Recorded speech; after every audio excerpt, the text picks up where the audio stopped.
Hello everyone, Ruby Ravel here. Even though I have been busy flying with the Taoist masters and sages, Lao Tzu and Li Tzu, riding on the wind into the realm of pure void, I was getting a bit weary, so I thought I would make a pit stop on Earth and spend some time with you to discuss Venus in the 12th house. In my last few videos, I've been talking about Venus in Pisces, and as there's a lot of overlap in the experience of Venus in the 12th house, I thought I would deal with that more intensively here. Now, the 12th house is the realm of infinite forms.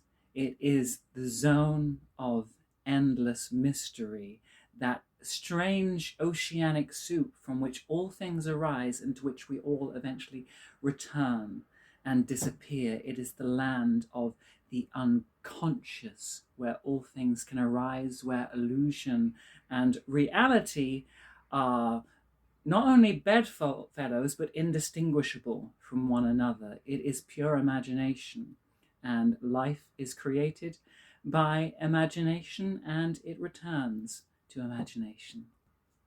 Now, because of this, Venus in Pisces placements tend to be dreamers. And to be a dreamer is a blessing and a curse, because even though our world is created by solidified dreams, most people are unaware of this. Dreaming is something we usually do when we sleep, which we submit to and surrender to, and unless we try our hand at lucid dreaming, we have no control over. But to be living in a state of perpetual dream while everyone else is hardened into the harsh rocks of reality naturally makes us feel separated and apart from other people. With 12th house placements, it's very easy to feel alienated and isolated and exiled from the comforts of the rest of humanity. And therefore, there is a greater tendency to try and find refuge internally within us. And we can seek that refuge both healthily, through spirituality, through art, through imagination, through the kindness and compassion that we offer to others.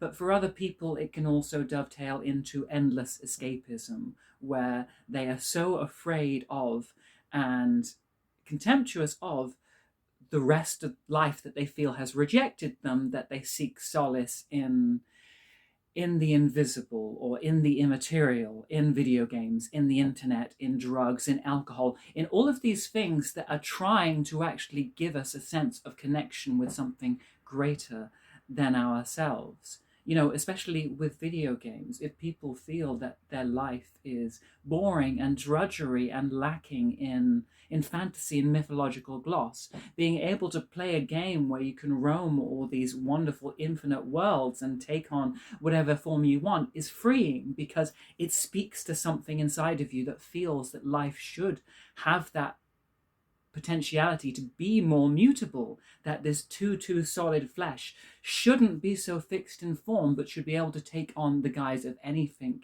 that it imagines. And as a consequence, Venus in the 12th house can be a very good thespian. It can be a very good actor or actress, because in heart it can empathize and see itself in all beings. It has the capacity to realize that very vividly within itself. It looks within and says, there is a part of me that is this character, and there is a part of me that is that character. And it chooses which one it will embody at the time. All these wonderful things, art and images and movies and music, that is the natural language of the 12th house. It doesn't speak in rationality or logic. It speaks in prophecies and visions and dreams and nightmares. And being a dreamer, like I said, is a terrifying experience, because dreams can change so quickly.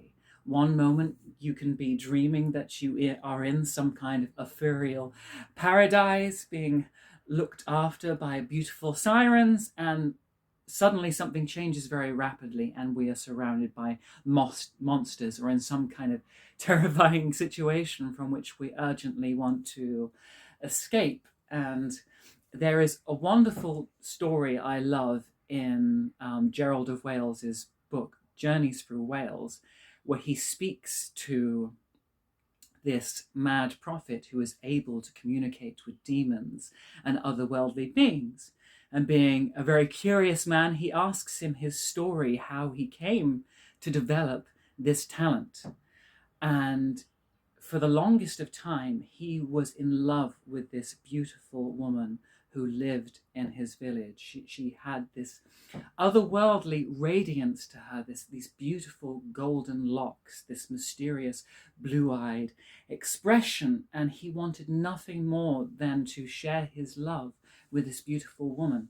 And for the longest of time, there were different obstacles placed in the way of this that only increased his yearning and passion, and therefore the value he placed upon this woman. Because the harder it is to attain something, the more value we place upon it, because value and scarcity have a strong relationship with one another. So when finally they were able to come together, it was blissful, it was wonderful. They were wrapped up in the flows and the throes of love with one another. And while he was in the middle of making love with her, he opened his eyes and the woman was gone, and instead he found himself in the arms of this terrifying hairy beast, this woodwose, this yeti, and the sudden shock drove him mad, and he went through many years of madness, and then he emerged out the other side suddenly with this incredible psychic power. And that might seem like a bit of a tangent, but that is expressive of the kind of purpose of relationships we experience when Venus is in the 12th house, whether by placement or by progressed transit. That the purpose of the relationships we experience in the 12th house are not necessarily to be eternally everlasting. They are more meant to be initiations into the other world. Because we live in a very secular society in which spirituality is generally heaped with scorn and suspicion and distrust. It's something which only mad people like me place any kind of worship or credence in. But if there's one experience that is inescapable for almost anyone, it is love.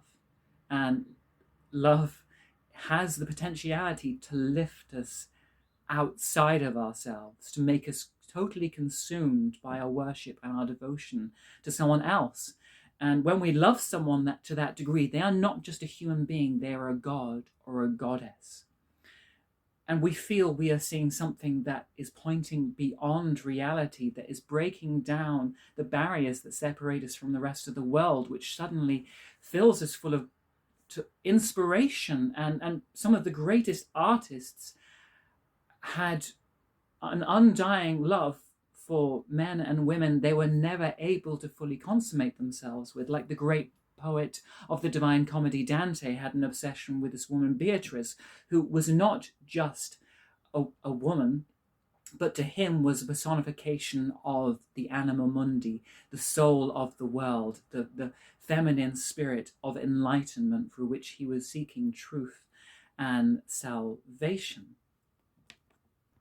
But because of this, love in the 12th house is not experienced as being a mundane, ordinary, enjoyable thing. It's not just the leisure and pleasure that we experience when it's in the 5th house, or the more contractual marriage of the 7th house. There is a feeling of fatedness to these relationships, both in how they are initiated and brought into our lives, that angel who knocks on the door of our hearts, but also in the way that ultimately they end up being destroyed or wrested from us in accordance with powers that are greater than our own control. The problem is, because the 12th house is so murky and has no barriers, it is very responsive to interference from other people, being the realm of hidden enemies. It is where our relationships can easily be undone, not by our own hearts, though sometimes, but also by the experiences and the context around us. When we really love someone, we love them to that degree. We like to feel that we are like Tristan and Isolde in the second act of the opera of the same name, that we are living in that enclosed garden where there is just the two people coming together in a divine unity in this sacred space where all light has set but upon them in the sacredness of the darkness that they share together. This wonderful sleep and repose and rest and passion that we can find when we totally submit ourselves to another person. But our relationships are not enclosed, and they are always responsive to the contexts that we experience or find ourselves unable to control. You know, a good example of this would be Romeo and Juliet, who, if it weren't for the fact their families hated one another, might have been able to have a perfectly ordinary and respectable and mundane relationship. But because they were born in that cultural environment in which there was an antagonism between their two families, their relationship was doomed as an extension of this. And likewise in Tristan and Isolde, these are two people who fall in love, but not by their own choosing. In fact, they wanted more than anything not to fall in love with one another. Princess Isolde, who was the Queen of Ireland, she was betrothed to King Mark, and Tristan was sent to retrieve her, almost like cattle to be wedded to King Mark. But along the way, and some various feuds that I won't get into right now, they both end up drinking what they feel is poison, and instead turns out to be a love potion, and they fall in love with one another against their will. And even though King Mark is Isolde's now husband and is Tristan's best friend, they cannot help but be in love with one another. They know that to be in love with one another is to commit a crime, is to commit an offense against not just their friend, but the rules of God. And yet they are driven by those fated forces that make them come together, that make them consummate something that which will give them the bliss of love, but also the bliss of destruction that follows. And Wagner wrote this opera because his whole life was littered by loves that should not have been. You know, he lived during a time where marriage was an institution, where it was sacred, where you were meant to be wedded to someone until death do us part, even if you hated each other to the very guts. But being a romantic, someone who was driven more by his feelings and his ideals rather than the stale and stultifying conventions of society, instead he loved people he should not have done. And on several occasions fell in love with the wives of some of his closest friends. And this is what happened while he was writing Tristan and Isolde. He was staying with a friend while he was in exile and resting, and fell in love with that friend's wife. And he was very upfront about it. He didn't deceive the other person, and he was also unable to consummate it. The feeling was totally mutual, but it was this impossible love where it was so close, so tangible, and yet was impossible to be realized.